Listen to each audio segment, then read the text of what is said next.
تو آج جو ہے ہم جملہ کی ایک اور اعتبار سے قسمیں ہم پڑھیں گے، ٹھیک ہے؟ جملہ کی قسمیں جو ہے مفہوم کے اعتبار سے بھی دو قسمیں ہیں، جملہ خبریہ اور جملہ انشائیہ۔ جملہ خبریہ اور جملہ انشائیہ، ٹھیک ہے؟ جملہ خبریہ جس کے کہنے والے کو سچا یا جھوٹا کہا جا سکے، جس کے کہنے والے کو سچا یا جھوٹا کہا جا سکے، ٹھیک ہے؟ اب اس کو سچا بھی مان سکتے ہیں، جھوٹا بھی کہہ سکتے ہیں، دونوں احتمال ہوتے ہیں۔ جس طرح یہاں پہ مثال آپ کو دی ہے، ساجد قائم، ساجد کڑا ہے، ساجد کڑا ہے، قرأ بکر، بکر نے پڑھا۔ اب میں نے خبر دی ساجد کڑا ہے، ہو سکتا ہے ساجد کڑا نہ بھی ہو، یہ احتمال ہے کہ نہیں ہے؟ اسی طرح بکر نے پڑھا، یہ میں نے خبر دی، اب ہو سکتا ہے بکر نے نہ پڑھا ہو، بکر نے نہ پڑھا ہو، دونوں احتمال ہے۔ تو جملہ خبریہ کی تعریف کیا ہو گئی کہ جس کے کہنے والے کو سچا یا جھوٹا کہا جا سکے اسے جملہ خبریہ کہتے ہیں۔ اور ابھی تک جو ہم نے دو قسمیں پڑھی، جملہ اسمیہ اور جملہ فعلیہ، وہ حقیقت میں جملہ خبریہ ہی کی دو قسمیں ہیں۔ جملہ خبریہ کی پھر آگے دو قسمیں بنائی جاتی ہیں، جس طرح کہ آپ نے علم النحو میں پڑھا ہوگا کہ جملہ خبریہ کی دو قسمیں ہیں، جملہ اسمیہ اور جملہ فعلیہ۔ ساجد قائم جملہ اسمیہ کی مثال، ساجد مبتدا ہے، اسم ہے، قائم یہ خبر ہے، ٹھیک ہے؟ قرأ بکر جملہ فعلیہ کی مثال، ٹھیک؟ ساجد جو ہے مسند الیہ ہے، کیونکہ قیام کی نسبت ساجد کی طرف ہے، اور قائم جو ہے مسند ہے۔ قرأ، قرأ مسند ہے، اور بکر جو ہے مسند الیہ ہے، کیونکہ قراءت کی نسبت بکر کی طرف ہو رہی ہے۔ تو یہ بات بھی میں نے آپ کو بتائی تھی کہ اسم جو ہے مسند بھی ہوتا ہے، مسند الیہ بھی ہوتا ہے، اور فعل جو ہے صرف مسند ہوتا ہے، مسند الیہ نہیں ہوتا، ٹھیک ہے؟ یہ جملہ خبریہ کی تعریف آپ کو سمجھا دی۔ جملہ انشائیہ، جملہ انشائیہ وہ جملہ ہے جس کے کہنے والے کو سچا یا جھوٹا نہ کہا جا سکے، جس کے کہنے والے کو سچا یا جھوٹا نہ کہا جا سکے، ٹھیک ہے؟ جس کے کہنے والے کو سچا یا جھوٹا نہ کہا جا سکے اسے جملہ انشائیہ کہا جاتا ہے۔ اب مثلا اکتب، آپ کسی کو کہتے ہیں بھائی لکھو، اب آپ یہ تو نہیں کہہ سکتے کہ بھائی آپ جھوٹ بول رہے ہو یا آپ سچ بول رہے ہو، یہاں پہ تو حکم دیا جا رہا ہے، لکھنے کے تقاضا کیا جا رہا ہے کہ بھائی لکھو۔ پھر آگے اسی طرح دوسری مثال جو ہے استفہام کی، ازید کاتب، ازید کاتب، کیا زید جو ہے لکھنے والا ہے؟ کیا زید لکھنے والا ہے؟ ازید کاتب، کیا زید لکھنے والا ہے؟ اب یہاں پہ آپ پوچھ رہے ہیں کہ بھائی زید جو ہے وہ لکھنے والا ہے کہ نہیں، لکھ رہا ہے کہ نہیں لکھ رہا، ٹھیک ہے؟ اب یہ نہیں کہہ سکتے کہ بھائی آپ جھوٹ بول رہے ہو۔ تو جملہ انشائیہ جس کے کہنے والے کو سچا یا جھوٹا کہا جا سکے، جس کے کہنے والے کو سچا یا جھوٹا کہا جا سکے اسے کیا کہتے ہیں؟ جملہ انشائیہ کہتے ہیں۔ جس کے کہنے والے کو سچا یا جھوٹا کہا جا سکے تو اسے کیا کہیں گے؟ جملہ انشائیہ کہیں گے۔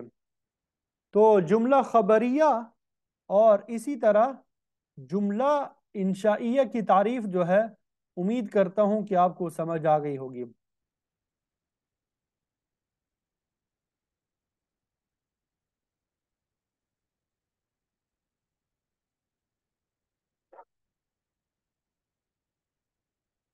ٹھیک ہے؟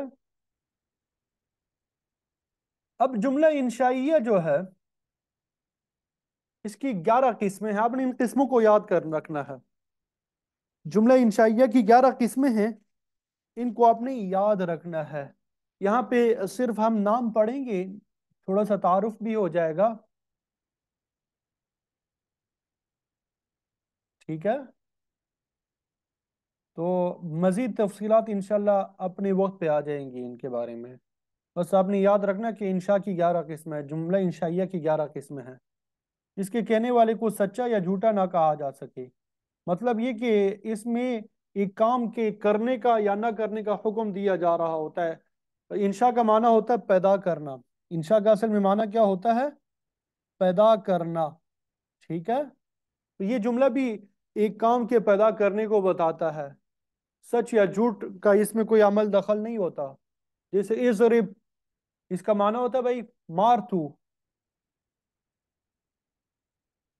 ٹھیک ہے. یہ نظر آ رہا ہے سب کو؟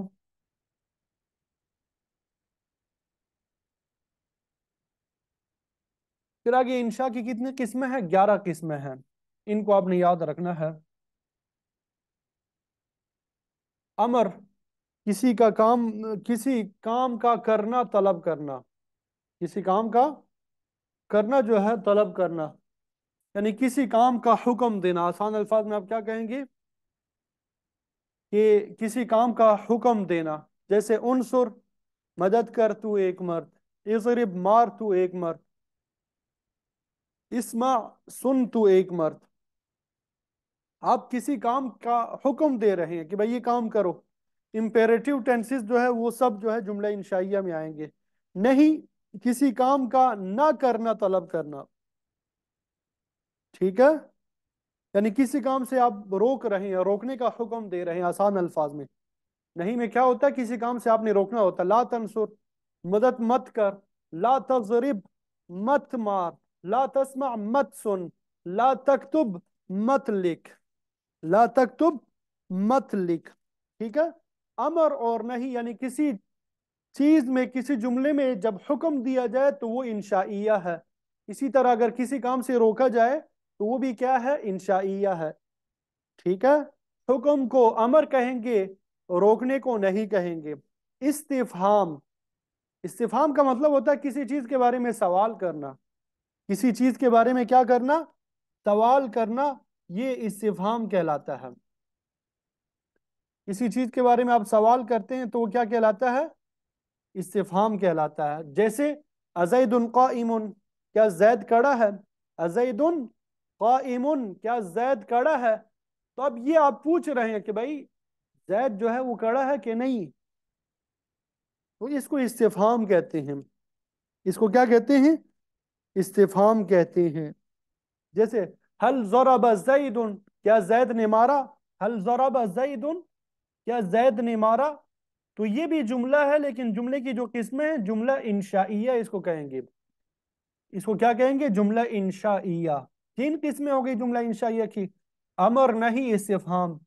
کسی چیز کا حکم ہو، کسی کام سے روکا جائے، کسی چیز کے بارے میں پوچھا جائے. ٹھیک ہے. تمنی، تمنی، تمنی کا معنی ہوتا ہے خواہش کرنا، آرزو کرنا. کسی بات کی خواہش کرنا. کسی بات کی کیا کرنا؟ خواہش کرنا. جیسے جملہ ہے لیت الشباب یعود. لیت الشباب یعود، بوڑھے جو ہے وہ کیا کہتے ہیں؟ لیت الشباب یعود، کاش جوانی لوٹ آئے. کاش جوانی کیا ہو جائے؟ لوٹ آ جائے. یا لیت زیدا حاضر، کاش زید حاضر ہوتا. ٹھیک ہے. کاش زید حاضر ہوتا. کاش فلانا کام ہوتا. کاش ہمیں عربی زبان صحیح طریقے سے آتی.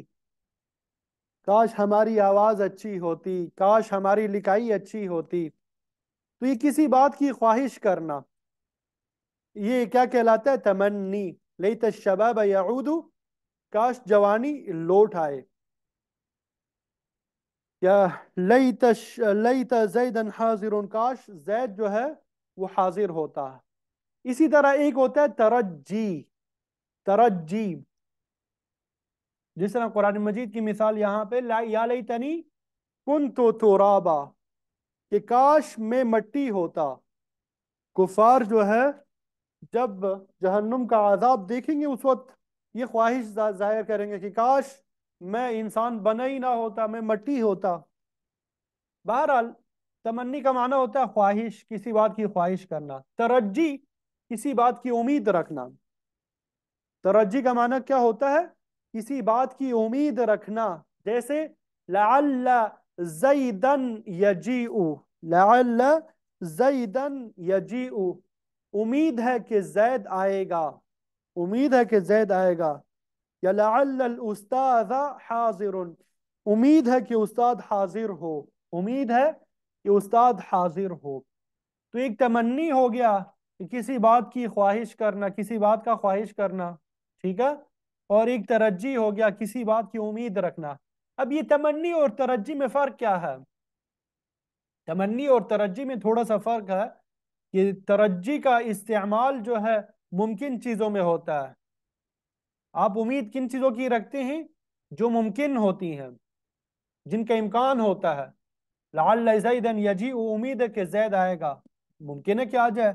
لعل الاستاذ حاضر، یہ بھی ممکن ہے کہ استاد حاضر ہو۔ اور تمنی کا استعمال جو ہے ممکن اور ناممکن دونوں میں ہوتا ہے۔ تمنی جو ہے وہ عام ہے، ممکن میں بھی استعمال ہوتا ہے، ناممکن میں بھی استعمال ہوتا ہے۔ جس طرح آپ نے یہاں پہ مثال دیکھی، لیت الشباب یعود، کاش جوانی لوٹ آئے۔ اب جوانی کا لوٹ آنا ممکن ہوتا ہے یا ناممکن؟ ناممکن ہے جوانی کا واپس آنا، تو اب یہ ناممکن کی خواہش کر رہا ہے۔ اسی طرح یا لیتنی کنت ترابا، قیامت والے دن کفار جب کہیں گے کہ کاش ہم مٹی ہوتے، اب یہ ان کی جو کاش ہے، ان کی خواہش ہے، وہ ممکن ہے؟ ممکن نہیں ہے، ناممکن ہے۔ تو تمنی کے بارے میں آپ کو معلوم ہوا کہ جس بات کی آپ خواہش کر رہے ہیں وہ عام ہے، چاہے ممکن ہو یا ناممکن، ممکن ناممکن دونوں کی خواہش کر سکتے ہیں یہ تمنی میں، ٹھیک ہے۔ اور تمنی کے لیے لیتا کا لفظ استعمال ہوتا ہے، لیتا، ٹھیک ہے۔ اور ترجی جو ہے صرف ممکن چیزوں میں آپ اس کی امید رکھ سکتے ہیں جو ممکن ہو، ناممکن کی آپ امید نہیں رکھ سکتے۔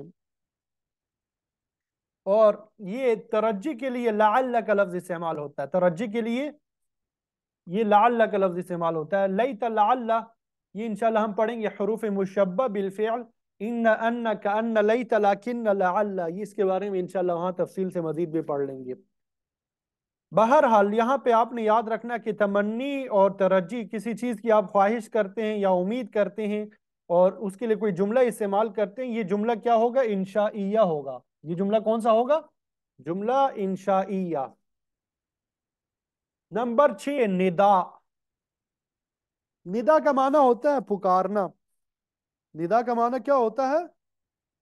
پکارنا، یعنی حرف ندا کے ذریعے، حروف ندا کے ذریعے مخاطب کو اپنی طرف متوجہ کرنا۔ جیسے یا زید اے زید، یا زید اے زید، تو جہاں پہ حروف ندا استعمال ہوگا اس کے بعد جو جملہ بنے گا اس جملے کو ہم کہیں گے جملہ انشائیہ۔ اس کو ہم کیا کہیں گے؟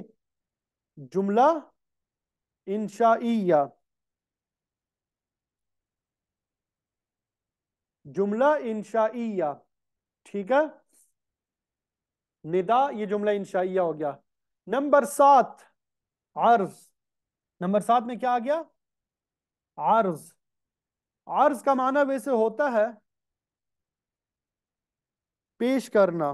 عرض کا معنی ویسے کیا ہوتا ہے؟ پیش کرنا۔ میری عرض ہے، اردو میں ہم بولتے ہیں نا میری عرض ہے، اس کا معنی ہوتا ہے پیش کرنا۔ لیکن یہاں پہ نرمی سے کسی کام پہ ابارنا، نرمی سے کیا کرنا؟ کسی کام پہ ابارنا۔ عرض میں کیا ہوتی ہے؟ نرمی ہوتی ہے۔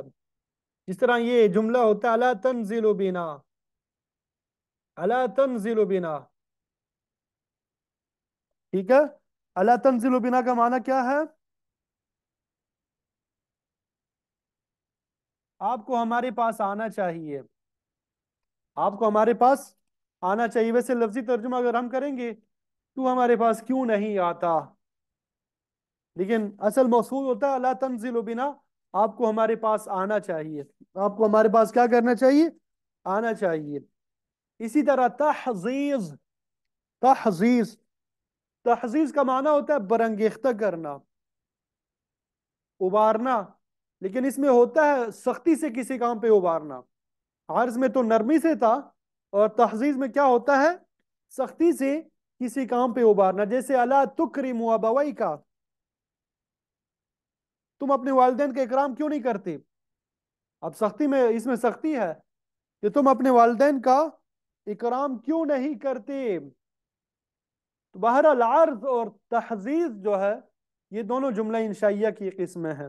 قسم، کسی بات پہ قسم کھانا، جیسے واللہ، اللہ کی قسم، تو جہاں پہ بھی قسم آئے گا تو اس کو ہم کیا کہیں گے؟ جملہ انشائیہ کہیں گے۔ جملہ انشائیہ کی قسموں میں سے تعجب، کسی بات پہ حیرت اور تعجب کا اظہار کرنا، تو یہ بھی جملہ انشائیہ، جیسے ما احسن زید، زید کیا ہی حسین ہے، ما احسن زید، زید کیا ہی حسین ہے۔ یہ جو ساری چیزیں میں آپ کو بتا رہا ہوں ان سب کی تفصیلات جو ہے آگے آ جائیں گی، ٹھیک ہے۔ نمبر 11، دعا، کسی کو دعا دینا یا بد دعا دینا، دعا دینا یا بد دعا دینا، جیسے ارشدک اللہ، اللہ تعالیٰ تمہیں ہدایت دے دے، اللہ تعالیٰ تمہیں کیا کرے؟ ہدایت دے دے، اللہ تعالیٰ تمہیں کیا کر دے؟ ہدایت دے دے۔ تو جہاں پہ بھی دعائیہ جملہ ہوگا تو اس کو ہم کیا کہیں گے؟ جملہ انشائیہ کہیں گے، اسے ہم کیا کہیں گے؟ جملہ انشائیہ کہیں گے۔ اچھا یہاں پہ ایک رہ گیا نمبر 12 میں، عقود بھی ہے، عقود۔ یہ عقود جو ہے عقد کی جمع ہے، عقود جو ہے عقد کی جمع ہے۔ عقود کس کی جمع ہے؟ عقد کی جمع ہے۔ اس کا لغوی معنی ہوتا ہے گرہ باندھنا، لغوی معنی ہوتا ہے گرہ باندھنا، ٹھیک ہے۔ اور اس سے مراد ہوتا ہے اسلام میں وہ جملہ ہے، وہ جملہ ہے جس کے ذریعے متکلم مخاطب سے کوئی معاملہ طے کرے، کوئی معاملہ طے کرے، جیسے بعت واشتریت، میں نے بیچا اور میں نے خریدا۔ عقود عقد کی جمع ہے، مطلب کوئی بھی معاملہ کرنا، خرید و فروخت کا کوئی معاملہ کر رہے ہیں، اجارے کا معاملہ کر رہے ہیں، کوئی بھی معاملہ آپ کر رہے ہیں، اس کے لیے جو جملے استعمال ہوتے ہیں، الفاظ استعمال ہوتے ہیں، وہ بھی جملہ انشائیہ ہی کے قسموں میں سے ہے، وہ بھی کیا ہے؟ جملہ انشائیہ ہی کے قسموں میں سے ہے۔ تو خلاصہ ہمارے سبق کا یہ ہوا کہ جملہ انشائیہ وہ جملہ ہے جس کے کہنے والے کو سچا یا جھوٹا نہیں کہا جا سکتا، جس کے کہنے والے کو سچا یا جھوٹا نہیں کہا جا سکتا، ٹھیک ہے، جس کے کہنے والے کو سچا یا جھوٹا نہیں کہا جا سکتا۔ اس میں آپ دیکھ رہے ہیں یہاں پہ یہ جتنی 12 قسمیں ہم نے پڑھی، 11 قسمیں نہیں، یہاں پہ 12 قسمیں آپ لکھ لیجئے گا، ٹھیک ہے۔ وہ شیروں میں نے 11 لکھی ہے، لیکن اب قسمیں کتنی ہو گئی؟ 12 قسمیں۔ آپ نے دیکھ لیا کہ ان سب میں کوئی نہ کوئی کام نیا پیدا ہو رہا ہوتا ہے۔ انشاء کا معنی میں نے آپ کو بتایا کہ پیدا کرنا، ٹھیک ہے۔ امر میں آپ دیکھیں کہ بھائی یہ کام کرو، آپ حکم دے رہے ہیں، نہیں میں آپ روک رہے ہیں کہ یہ کام مت کرو۔ تو بہرحال جملہ انشائیہ جس کے کہنے والے کو سچا یا جھوٹا نہ کہا جا سکے، جملہ خبریہ جس کے کہنے والے کو سچا یا جھوٹا کہا جا سکے۔ تو یہ ہم نے جملے کی قسمیں آپ کو پڑھا دی ہے، امید کرتا ہوں کہ سمجھ آ گئی ہوں گی۔ ان کو آپ نے پڑھنا ہے، کئی مرتبہ بار بار پڑھ لینا ہے اور ذہن میں بٹھانے کی بھی کوشش کیجیے گا۔ بعض چیزوں کی مختصر وضاحت آ گئی اور مزید وضاحت انشاءاللہ وقت آنے پر ہوگی، ٹھیک ہے۔ یہ عرض کسے کہتے ہیں، تعجب کسے کہتے ہیں، تحزیز کسے کہتے ہیں، اور ان میں کیا فرق ہے، یہ مزید تفصیلات جو ہوں گی وہ بعد میں انشاءاللہ آ جائیں گی۔